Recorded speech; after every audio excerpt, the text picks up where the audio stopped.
नमस्कार साथियों, हिंदी नेटशाला में आप सभी का पुनः हार्दिक अभिनंदन है। आप सभी जानते हैं अपने इस चैनल पर हम हिंदी की उच्च स्तरीय प्रतियोगी परीक्षाओं की तैयारी करते हैं और उसी तैयारी के समग्र मूल्यांकन के लिए और उसी तैयारी में अपने रिवीजन करने के लिए हम हिंदी साहित्य की यह प्रैक्टिस बुक सॉल्व कर रहे हैं। इसके अंतर्गत हम आज द्विवेदी युग को प्रारंभ करने जा रहे हैं। उससे पहले भारतेंदु युग के दो चार प्रश्न हमारे रह गए थे कल की कक्षा में, उनको पूरा करेंगे और उसके बाद आधुनिक काल के अंतर्गत द्विवेदी युग से संबंधित प्रश्न जो पुरानी परीक्षाओं में पूछे गए हैं उन सबको भी देखेंगे। आप भारतवर्ष से किसी भी परीक्षा की तैयारी कर रहे हो और किसी भी राज्य से कर रहे हो, यह जो पुस्तक है इसमें जो संकलन है उसमें सभी परीक्षाओं के पुराने प्रश्न पत्रों को समाहित किया गया है। तो आप ये ना सोचें कि हम पीजीटी दे रहे हैं, टीजीटी दे रहे हैं, असिस्टेंट प्रोफेसर नेट दे रहे हैं, ये क्यों देखें। इसमें सभी परीक्षाओं के प्रश्नों का अच्छा संकलन है। जैसे कि आज का पहला प्रश्न है, भारतेंदु युग का कौन सा कवि पुष्टि मार्ग में दीक्षित था? तो यह है भारतेंदु हरिश्चंद्र स्वयं वल्लभ संप्रदाय के पुष्टि मार्ग में ये दीक्षित थे। और एक जगह ये भी पूछा था कि शैव मत में दीक्षित थे या वैष्णव मत में, तो वल्लभ संप्रदाय अर्थात वैष्णव मत में ये दीक्षित थे। बकरी विलाप भारतेंदु हरिश्चंद्र की व्यंग्यात्मक काव्य कृति है। बकरी विलाप क्या है? भारतेंदु हरिश्चंद्र की एक व्यंग्यात्मक काव्य कृति है। अब भारतेंदु के रचनाओं का सही क्रम देखना है, तो इसका जो सी वाला ऑप्शन है वह सही क्रम है। मैं आपको दिखाती हूँ। पहला है भक्ति सर्वस्व, दूसरा है प्रेम तरंग, तीसरा है सतसई सिंगार और चौथा है मधुमुकुल। यह 2017 का जो आपका पेपर हुआ है नेट परीक्षा का, उसमें पूछा हुआ है। ये मैंने आपको जितने भी सॉल्व करवाए प्रश्न बार बार कहा है। वैसे तो सभी कवियों की रचनाएं इंपॉर्टेंट है, पर जो लेखक जिसके नाम पर उस कालखंड का नाम पड़ा है उसकी रचनाएं विशेषता आपको याद होनी चाहिए। भारतेंदु की समस्त रचनाओं की विधा और प्रकाशन वर्ष आपको याद होना ही चाहिए। इसमें दे रखा है, लेकिन ये हम सब पूर्व में पढ़ चुके हैं तो पुनः आपको नहीं यहाँ पर पढ़ के सुनाऊंगी। आप चाहें तो वीडियो को रोक के पढ़ सकते हैं, बाकी ये हम कर चुके हैं। जन्म काल के आधार पर निम्नलिखित कवियों का सही अनुक्रम क्या है? तो इसका सही आंसर है सी। सबसे पहले भारतेंदु हरिश्चंद्र, फिर प्रेमघन, फिर प्रताप नारायण और फिर जगमोहन सिंह, और ये भारतेंदु मंडल के हैं। तो 1850 से 1885 इसमें कौन हुआ है? इसमें हुए भारतेंदु हरिश्चंद्र। फिर प्रेमघन, मिश्र और जगमोहन सिंह एक एक साल के अंतर पे हुए, 1855, 1856 और 1857। तो ये इस तरीके से आपको याद करना है। कविता के लिए खड़ी बोली के पक्ष में आंदोलन की शुरुआत किसने की? अयोध्या प्रसाद खत्री ने। भारतेंदु काल में काव्य की भाषा ब्रज थी और खड़ी बोली में कविता को जो खड़ी बोली में एक कविता फूलों का गुच्छा भारतेंदु ने भी लिखी, लेकिन पूर्णतया पद्य की भाषा खड़ी बोली बनी द्विवेदी युग में। और इसके लिए आंदोलन किसने किया था? अयोध्या प्रसाद खत्री ने। ये जो छोटी छोटी सी चीजें हैं यह मैंने आपको रामचंद्र शुक्ल की पुस्तक के माध्यम से पढ़ाई हैं। डिस्क्रिप्शन बॉक्स में मैं शुक्ल जी की पुस्तक का लिंक दे दूंगी, जहां पर भारतेंदु काल वाला जो चैप्टर मैंने आपको करवाया उसका लिंक दूंगी। तो आप वो भारतेंदु काल वाला चैप्टर तो उस लिंक से कर लीजिएगा। बाकी आप उस प्लेलिस्ट में जाके रामचंद्र शुक्ल की पुस्तक को जरूर पढ़िए। यदि आप हिंदी साहित्य पर अपनी कमांड करना चाहते हैं, हिंदी साहित्य को आप सीखना समझना चाहते हैं, तो आपको रामचंद्र शुक्ल की पुस्तक अवश्य पढ़नी चाहिए, जो चैनल पे उपलब्ध है। कम समय में परीक्षा की तैयारी करना चाहते हैं, केवल फैक्ट पढ़ना चाहते हैं, तो सरस्वती पांडे, गोविंद पांडे की पुस्तक से तैयारी करिए। वह भी चैनल पे, मैं उसका भी लिंक डिस्क्रिप्शन बॉक्स में दूंगी। अब तक हिंदी साहित्य के विषय में आपकी अवधारणाएं विकसित नहीं हो सकी हैं, आपको ज़्यादा समझ में नहीं आ रहा है, तो हिंदी साहित्य का सरल इतिहास इस पुस्तक को जरूर पढ़िए। हिंदी बुकशाला चैनल पे मैं उसे अभी करवा रही हूँ, तो उसका भी लिंक मैं आपको दे दूंगी। ठीक है, यानी कुल मिला के आप अपनी तैयारी के स्तर का मूल्यांकन करिए। प्रैक्टिस सेट तो मैं आपको सॉल्व करवा ही रही हूँ, अब मार्केट से जाके कोई भी प्रैक्टिस सेट, कोई भी मॉडल पेपर उठाकर आपको नहीं लेके आना है, क्योंकि उसमें मिसप्रिंट होता है, गलतियां होती हैं। प्रमाणिक लेखकों के खरीदिए, प्रमाणिक प्रकाशन के खरीदिए। इसके अलावा अपना मूल्यांकन करिए। जैसे कि यदि आपको सरल इतिहास की जानकारी है, मोटे तौर पर आपको हिंदी साहित्य के इतिहास के बारे में पता है, तो फिर आप शुक्ल को करिए। और अभी लग रहा है कि नहीं, जानकारी अधूरी है, तो सरल इतिहास को पढ़िए। बहुत ही संक्षिप्त, आज मैंने पूरी एक 15-20 मिनट के वीडियो में पूरी कहानी गद्य विधा समझा दी। अब इसका मतलब ये नहीं है कि आप सारे प्रश्न सॉल्व कर पाओगे। फैक्ट के लिए तो मैंने गोविंद पांडे, सरस्वती पांडे की बता दी आपको। ये चैनल पे प्लेलिस्ट में है, ये अन्य भी है वस्तुनिष्ठ इतिहास।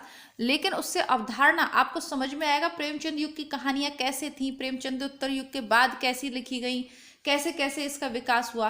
तो ये सब सरल इतिहास में समझिए, फिर शुक्ल को पढ़ लीजिए। मुझे नहीं लगता कि इतना, और फिर फैक्ट अगर आपको याद नहीं रहते हैं तो वो कोई भी वस्तुनिष्ठ इतिहास उठा लीजिए। उसके बाद आपको किसी भी कोचिंग की, किसी भी अन्य चीज़ की, नोट्स की आवश्यकता नहीं रहेगी। और आप अपने स्वयं के नोट्स आपके पास हैं तो ठीक है, बाकी जो पहले से हैं उन्हीं में करेक्शन कर लीजिए।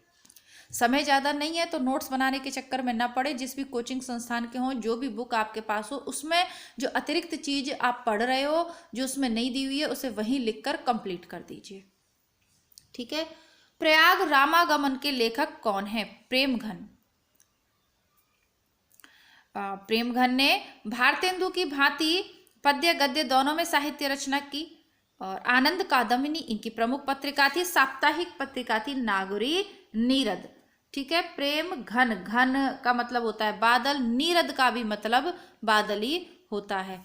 अब 2017 में भी पूछा गया है ये यूपी में, और 2002 के अलग अलग पेपरों में, उसमें जीडीसी प्रवक्ता में पूछा गया, टीजीटी में भी, प्रयाग रामागमन। अब प्रयाग रामागमन और कभी भी नहीं पूछा गया, नेट में इस रचना को नहीं पूछा जाएगा। जीर्ण जरपद इनकी बहुत ज्यादा पूछी जाती है, मयंक महिमा पूछी जाती है इनकी। ठीक है। एक और है इनकी रचना, वो पूछी जाती है, इनकी पत्रिका पूछी जाती है। लेकिन प्रयाग रामागमन यूपी के पेपर में पूछी गई। इलाहाबाद का नाम पुनः प्रयागराज हो गया, ध्यान दीजिएगा। ठीक है। अब आगे देखते हैं। बगियन बसंत बसेरो कियो, बसिए ते ही त्याग तपाइए ना, दिन काम कतु हल्के जो बने तिन बीच वियोग बुलाइए ना। तो ये किसकी रचना है? बद्रीनाथ चौधरी। प्रेमघन की नाम में भी बदरी बरस रही है, और देखिएगा पंक्ति में भी बगियन ब ब ब अनुप्रास की छटा है। ठीक है। तो जीर्ण जनपद ये है, इनकी रचना है, मयंक महिमा। अब ये मैंने आपको ऊपर पढ़ के सुना दिया। आगे देखते हैं। साहित्य में नव जागरण का सूर्योदय करने वाले कौन है? निस्संदेह भारतेंदु हरिश्चंद्र। साहित्य में नव जागरण का सूर्योदय करने वाले साहित्यकार भारतेंदु हरिश्चंद्र हैं। भारतेंदु को ही नव जागरण का अग्रदूत कहा गया है। भारतेंदु जी ने अपने समय के प्रमुख नाटककार, व्यंग्यकार, कवि और आलोचक रहे थे। कवि वचन सुधा, हरिश्चंद्र मैगजीन और बाला बोधनी पत्रिकाओं का प्रकाशन इन्होंने किया। तो भारतेंदु युग से आपके जितने प्रश्न लगभग बनते हैं, सभी का संकलन इस बुक में है। 58 प्रश्न हमने करे हैं भारतेंदु युग के। अब देखिए, इसके माध्यम से पूरा आपके भारतेंदु युग की प्रवृत्तियां और भारतेंदु युग की विशेषताएं, वह सब तैयार हो गया। अब हम द्विवेदी युग को प्रारंभ करते हैं। बेटी आप क्या कर रही हो वहां पे? ये तो गीले हैं बेटा। ठीक, आप बेटू पढ़ाई कर लो पापा से मत, है ना। ये गेट बंद कर जाओ, लाइट बंद कर दो, उधर जल रही हो तो पढ़ाई कर लो। Thank you. ठीक है। द्विवेदी युग कौन सी रचना श्रीधर पाठक की नहीं है? जगत सच्चाई सार, कश्मीर सुषमा, भारत गीत और गंगावतरण। तो गंगावतरण इनकी नहीं है, क्योंकि हम सब जानते हैं कि ये आधुनिक कवि जगन्नाथ दास रत्नाकर की रचना है, जो उन्होंने 1927 में की थी। रत्नाकर आधुनिक युग के श्रेष्ठ ब्रजभाषा के कवि थे, जबकि जगत सच्चाई सार, कश्मीर सुषमा और भारत गीत ये किसने लिखी है? ये श्रीधर पाठक की रचना है। और आधुनिक काल में ब्रज भाषा में कविता करने वाले, पुस्तकें लिखने वाले कौन है? जगन्नाथ दास रत्नाकर। और गंगावतरण फेमस रचना है जो 1927 में उन्होंने की है। तो यह प्रश्न आपका पूछा गया था यूपी पीएससी में ये पूछा गया था। जीडीसी प्रवक्ता वाली जो होती है ना, ये उसके विषय में है। अब आगे देख लेते हैं। कौन सा कथन सही है? इतिवृत्तात्मकता द्विवेदी युगीन कविता की विशेषता है। यह तो बिल्कुल ही सही है, ये तो हम बार बार पढ़ते आए हैं। राष्ट्रीय सांस्कृतिक चेतना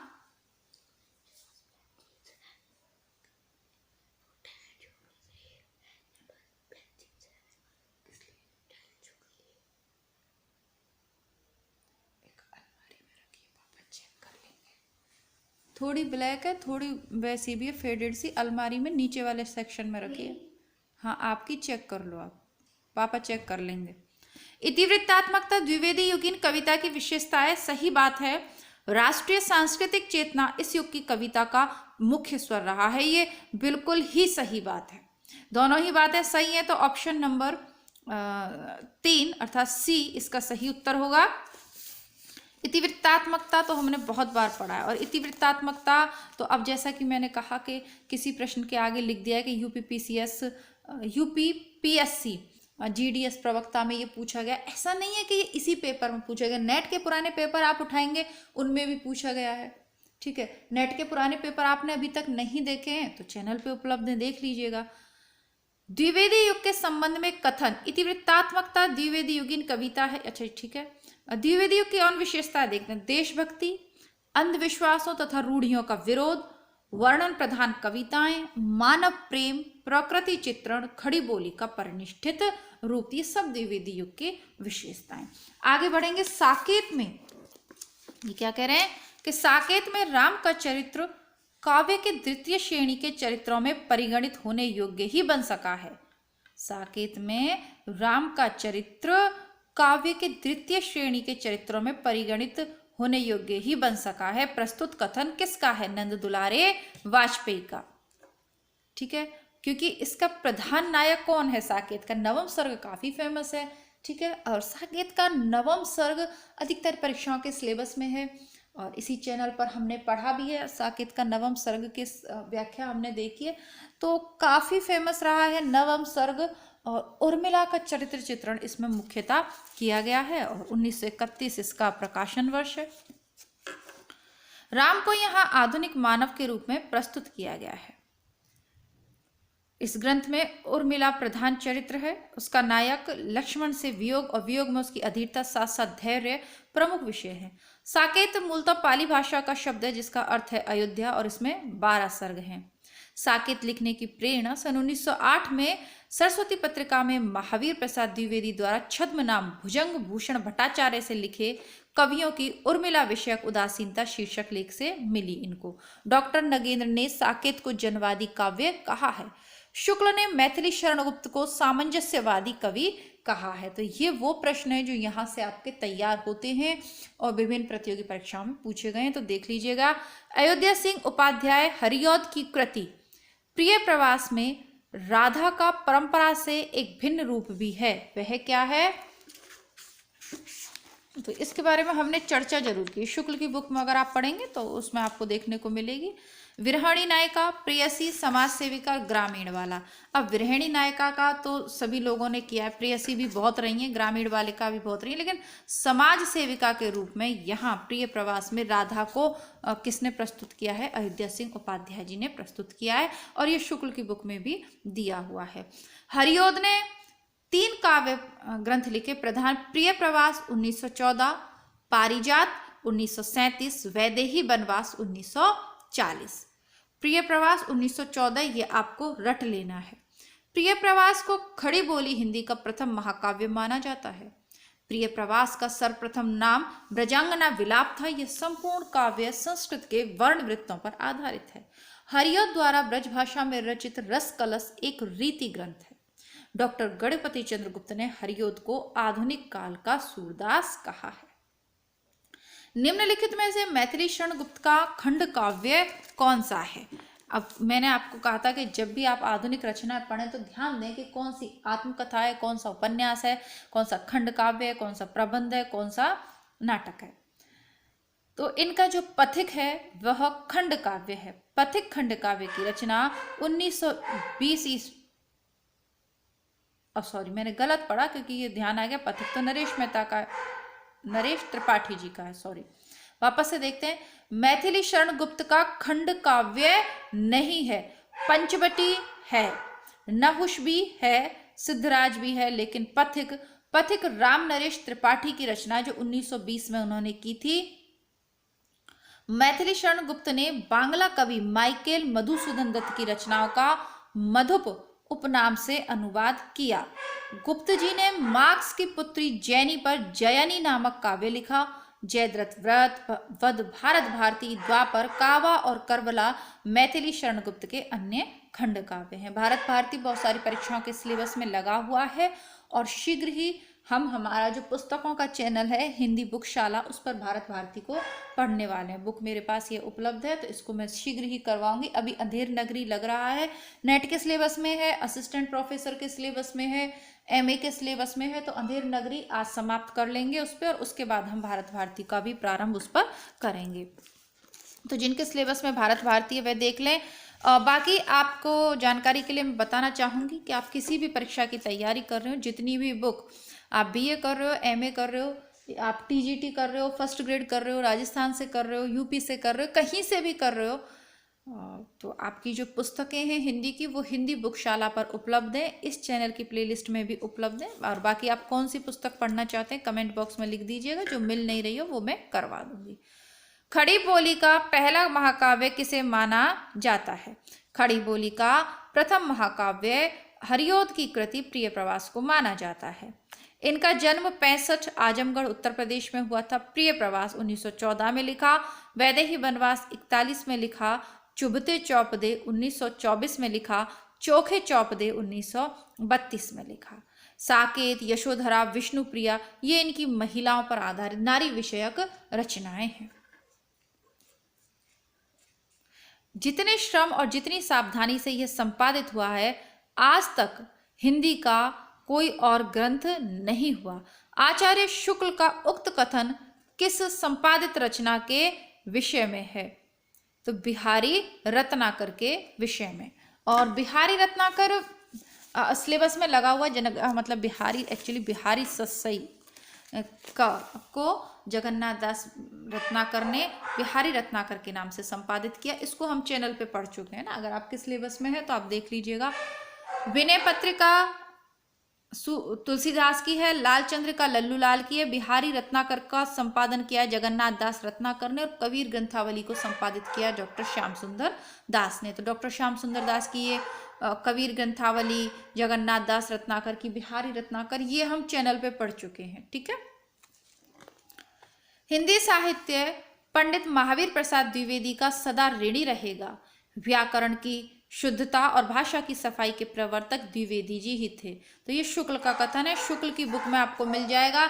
आरपीएससी वाले विद्यार्थियों या यूपी वाले विद्यार्थियों, मैंने बार बार आपसे कहा है कि शुक्ल से डायरेक्ट प्रश्न पूछे जाएंगे और इनडायरेक्ट भी शुक्ल से ही पूछे जाएंगे। शुक्ल को जरूर पढ़िए, व्याख्या सहित पढ़िए। आपके पास किताब है, अच्छी बात है, नहीं है तो प्लेलिस्ट में है, और है तो भी प्लेलिस्ट से ज़रूर पढ़िए एक बार, और उसके बाद जो कुछ भी है आप अपनी उसमें निशान लगा सकते हैं। अपनी बुक में जो भी इम्पोर्टेंट चीज़ें हैं पढ़िए ज़रूर उसको। महावीर की प्रसिद्ध जो महावीर जी की प्रसिद्ध रचनाएं हैं, देवी स्तुति शतक 1892, नैषद चरित्र चर्चा 99, नाट्यशास्त्र 12, संपत्ति शास्त्र 1907, रसज्ञ रंजन 1920, बाग विलास 30 और विचार विमर्श 31। सबसे ज़्यादा जो आपको याद रखनी है वो संपत्ति शास्त्र 1907, रसज्ञ रंजन 20 और विचार विमर्श 31, ठीक है। कालिदास और कविता भी इनकी पूछी हुई है। कालिदास का कवित्व या वो निबंध है। श्याम नारायण पांडे के व्यक्तित्व और कृतित्व से संबंधित कौन सा कथन असंगत है? तो ये निश्चित तौर पर आरपीएससी के पेपर में पूछा हुआ है। महाराणा प्रताप और अकबर के मध्य हुए ऐतिहासिक युद्ध पर आधारित हल्दी घाटी एक खंड काव्य है, सही है। जौहर राजस्थान के इतिहास के लोमहर्षक आत्म बलिदान पर आधारित महाकाव्य है। उन्हें आधुनिक युग में वीर काव्य की परंपरा को खड़ी बोली में प्रतिष्ठित किया है, ठीक है। उनके संस्कार द्विवेदी युगीन दृष्टिकोण, उपयोगितावादी और भाव विस्तारवादी मानवतावादी है, ये गलत है, ठीक है, ये गलत है, असंगत कथन है। इनके काव्यों में वीर रस के साथ करुण रस का भी गंभीर स्थान दिया गया है। द्विवेदी वीर काव्य इन्होंने लिखा है। द्विवेदी युग में तो ऐसी कोई वीर काव्य की धारा बह नहीं रही थी। अब इनकी रचनाएं देख लेते हैं। हल्दी घाटी, जौहर, चित्तौड़ की रानी पद्मावती के आख्यान है। हल्दी घाटी 1937 और 1939 में, जौहर 1945 में, तुमुल 48 में, रूपांतरण 48 में, आरती 46 में और जय हनुमान 1956 में इन्होंने लिखा है। आप लोग इन प्रैक्टिस सेट को छोटे छोटे वीडियोस के माध्यम से मैं प्रस्तुत कर रही हूँ, ज़्यादा से ज़्यादा करें, ठीक है। आरपीएससी असिस्टेंट प्रोफेसर का एक और प्रश्न देखते हैं। कौन सी प्रवृत्ति द्विवेदी युगीन काव्य धारा में लक्षित नहीं होती? प्रबंध, मुक्तक, प्रगीत प्रवृत्ति, सभी काव्य रूपों का प्रचलन, हास्य व्यंग्यपूर्ण कविता की प्रचुरता। नहीं, हास्य और व्यंग्य ये कविता भारतेंदु काल की विशेषता है, इसकी नहीं हो सकती। काव्य भाषा के रूप में खड़ी बोली का अधिकाधिक प्रयोग, ये सही है। आदर्शवादिता, नैतिकता, परवर, ये सभी सही है, लेकिन ये जो चीज है ये इसकी विशेषता नहीं है। कौन सी वाली? हास्य व्यंग्यता। तो ये हास्य व्यंग तो आप प्रताप नारायण मिश्र की रचनाओं में पाएंगे भारतेंदु युग में, और आगे हरिशंकर परसाई में भी मिलेगा आधुनिक काल में, लेकिन द्विवेदी युग में नहीं है। मैथिली शरण गुप्त के कृतित्व के विषय में कौन सा कथन सही नहीं है? उर्मिला उत्ताप रचना ही राम कथा के रूप में परिवर्तित होकर साकेत के नाम से प्रकाशित की गई, ये सही है।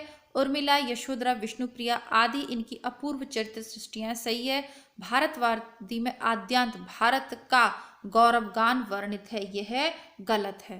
तो इसके लिए आपको भारत भारती पढ़नी पड़ेगी। पंचवटी का कथानक शूर्पणखा प्रसंग पर आधारित है, ये सही है, ठीक है।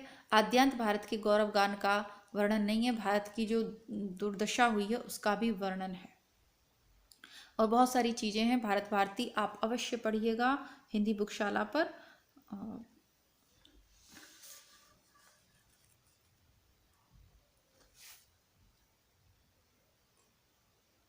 भारत भारती को 3 खंडों में बांटा गया, अतीत खंड, वर्तमान खंड और भविष्यत खंड। अतीत खंड में भारत के इतिहास पर गर्व करने को पूर्णतः विवश किया गया है। वर्तमान खंड में दारिद्र्य, नैतिक पतन, अव्यवस्था और आपसी भेदभाव से जूझते उस समय के देश की दुर्दशा को दर्शाते हुए सामाजिक नूतनता की मांग रखी गई है।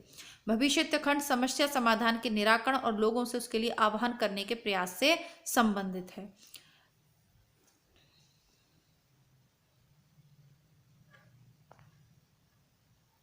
ठीक है, तो इतना ही आप जान लीजिएगा, बाकी तो मैं आपको पढ़ाऊंगी तब हम कर लेंगे, और ये बहुत लंबी चौड़ी बुक है तो बार बार आपका वीडियो हिलता है, बट कोई बात नहीं।